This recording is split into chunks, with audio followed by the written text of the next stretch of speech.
Hai warga, selamat datang di Kulik Bareng.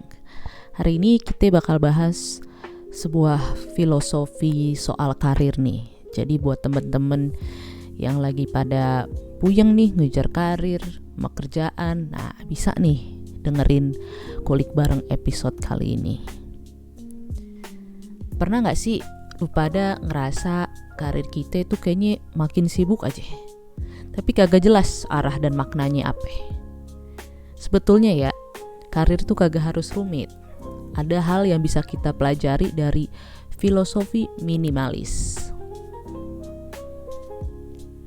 Filosofi karir minimalis itu dia adalah sebuah pendekatan yang fokusnya itu pada hal-hal yang paling penting dan bermakna dalam pekerjaan kita.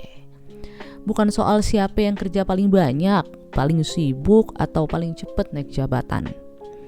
Tapi dia soal apakah yang kita kerjakan itu benar-benar penting dan sejalan sama nilai-nilai di hidup kita. Nah, sama seperti rumah tuh yang terlalu penuh, kan bikin stres ya. Pekerjaan yang berantakan tuh juga bisa menguras yang namanya kita punya energi. Nah, ada nih namanya tips decluttering karir. Yang pertama, kita kudu review aktivitas harian kita. Mana sih yang bener-bener berdampak? Apa mana sih yang cuma bikin kita sibuk aja? Yang kedua, kita juga bisa kurangin meeting-meeting yang kagak perlu. Apakah bener nih kita harus bener-bener hadir di meeting tersebut? Atau enggak, bisa enggak digantiin dengan email? Nah, yang ketiga, kita kudu namanya stop multitasking. Mending kita fokus aja deh ke satu tugas. Selesaikan dulu sampai tuntas, baru kita pindah ke tugas yang lain. Jangan kita coba ngerjain segala hal, segala tugas dalam satu waktu. Yang ada makin stres kita nantinya. Nah, salah satu skill paling penting dalam karir minimalis adalah dengan bilang kagak. Enggak. Kita tuh gak harus ikut dalam semua proyek di kantor. Gak harus juga kita ambil semua peluang. Dan kita juga kagak kudu nih jadi yes man untuk segala macam permintaan. Contohnya, kita bisa bilang nih, misalnya ada yang minta kita ngerjain suatu proyek lah atau suatu tugas. Kita bisa bilang, makasih, tapi saya sedang fokus di proyek yang saya kerjain sekarang. Atau enggak, kita juga bisa bilang, boleh gak sih kita bahas hal ini di minggu depan setelah tugas saya selesai. Tentunya kita harus bilang dengan penuh dengan respect ya, jangan songong gitu. Kita harus tetap ngomongnya baik-baik agar siapapun yang ajak kita untuk atau menambah pekerjaan kepada kita itu dia juga merasa fine-fine aja gitu, gak merasa tersinggung. Nah, dalam dunia yang saat ini tuh mengagung-agungkan yang namanya lebih ya kan, filosofi minimalis ini mengajak kita untuk memperlambat dan memperdalam. Maksudnya bagaimana? Nih, bandingin deh. Ada 10 proyek yang hasilnya biasa-biasa aja dibandingkan dengan 3 proyek yang impactful, strategis, dan kita benar-benar kuasain. Menurut kawan-kawan, yang mana nih yang lebih baik?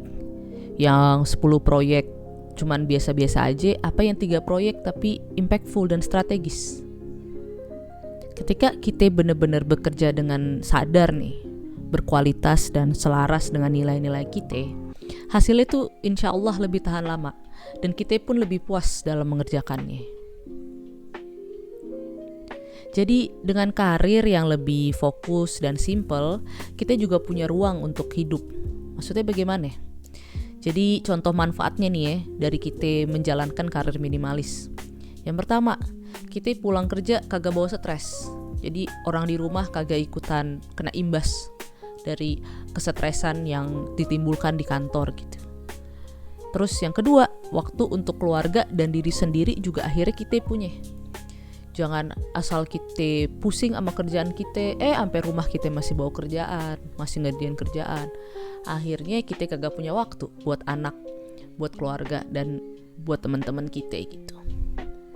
Yang ketiga, energi untuk belajar hal baru yang kita sukai. Jadi karena kita benar-benar bisa ya mengatur secara seimbang gitu pekerjaan di kantor, kita jadi punya energi nih untuk kita bisa mengerjakan hal-hal yang benar-benar kita sukain.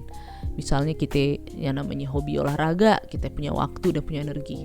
Kita hobi bermusik, kita senang bermusik, kita akhirnya punya waktu dan energi untuk menjalankannya. Gitu. Nah, jadi sebetulnya ya, ini jangan salah sangka nih. Ntar dibilang filosofi minimalis dalam bekerja tuh dipikir males. Enggak. Jadi filosofi minimalis tuh bukan soal males atau menjadi pasrah gitu. Tapi ini tentang intensi. Kita memilih dengan secara sadar apa yang memang menurut kita itu impactful tadi ya kan, yang berguna buat kita, yang strategis juga. Jadi kita kagak ngikut arus ya kan. Disuruh apa aja padahal mah kagak jelas gitu pekerjaan atau tugasnya, kita ikut aja. Kita nggak begitu. Kita benar-benar fokus terhadap intensi kita dalam mengerjakan tugas-tugas atau pekerjaan di kantor gitu. Nah, untuk menerapkan filosofi minimalis ini, kita kudu banyak bertanya nih, pertanyaan reflektif kepada diri kita sendiri. Yang pertama, ada kagak sih satu hal yang bisa kita lepas dari rutinitas kerja kita di minggu ini? Ya kan? Biasanya kita akan memilih hal yang ternyata kagak penting-penting amat untuk kita kerjain, ya kan? Nah, yang kedua, ada gak sih satu aktivitas yang sebenarnya udah kagak relevan lagi sama tujuan kita? Ya kan? Nah, kalau memang udah kagak relevan, ya udah kagak usah dikerjain tuh aktivitas, ya kan? Dibanding buang-buang waktu kita. Begitu. Jadi pada intinya, kita kudu inget nih, karir yang baik tuh bukan soal siapa yang paling sibuk tuh, tapi siapa yang paling tahu arah, tujuan, dan batasan-batasannya. Jadi ibarat kata bahasa Inggrisnya, less is more lah. Fokus ke yang penting-penting aja. Kita kudu bekerja dengan kesadaran diri gitu ya, awareness bahwa kita memang mengerjakan tugas dan pekerjaan ini karena itu sesuai dengan tujuan kita, dengan hal-hal yang benar-benar impactful untuk kepentingan pekerjaan kita gitu. Nah, jadi buat teman-teman semua yang memang merasa oh iya juga ya, mungkin bisa nih kita terapin filosofi minimalis ini dalam pekerjaan, coba deh tulis di kolom komentar apa sih yang benar-benar lu pada pengen sederhanakan nih dalam hidup atau pekerjaan kita di minggu ini ya, jangan lupa. Nah, sekian dulu video kita kali ini, mudah-mudahan bisa bermanfaat untuk kita semua ya kan. Dan jangan lupa juga untuk selalu support channel ini, subscribe, comment, like, di-share sebanyak-banyaknya ke kawan-kawan kita, supaya kita bisa tiap minggunya tetap semangat dan punya energi juga nih untuk mengerjakan video-video yang bisa kita kasih melalui channel ini begitu. Yaudah dah, pada intinya dan pada akhirnya jangan lupa untuk selalu stay kind, content, and healthy. Bye.